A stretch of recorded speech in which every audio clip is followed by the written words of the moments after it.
دیگه میرم نمیخوام زندگی رو بعد از این برای تو سخت کنم. درسته هیچی نبودم اما آرزوم بود تو رو خوشبخت کنم. تو زیادی و من از کمتر. آره خب هیچی ما هم صد نیست. حالا وقت بودنم تموم شد و واسه موندنم هم فرصت نیست. از خیال روزی که نبینمت همیشه پشت دلم میلرزی. اگه کم گذاشتم و کم بودم به خدا بدون که دستم نرسید.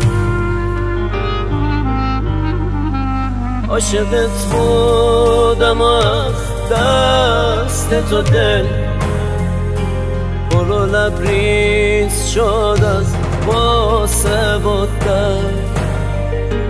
تو فقط بگو ازم چی خواستی که دلم تونست تو واسه تو نکرد.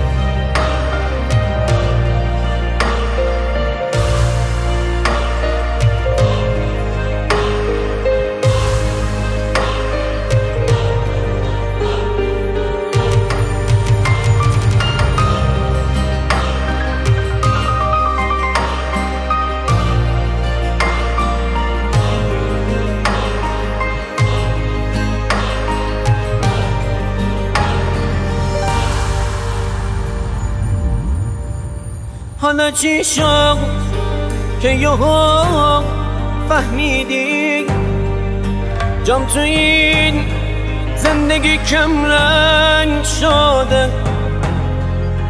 اتفاقی بود دیدی رفتم یا که نه دلت برام تنگ شده؟ حالا که جاده دوراهی شده و منم تنهایی باید برگردم، لااقل پاشم منو بدرقه کن. فکر نکن راه تو رو سد کردم. حالا که جاده به من نزدیک نمیگم بیا منو راهی کن، نمیگم بیا با هم برگردیم، لااقل یک ذره هم راهی کن. ما که هیچیمون مثل هیچکی نبود. من بیچاره چقدر تاریکم، نمیخوام سرت رو شونم باشه، لااقل یکم بیا نزدیکم.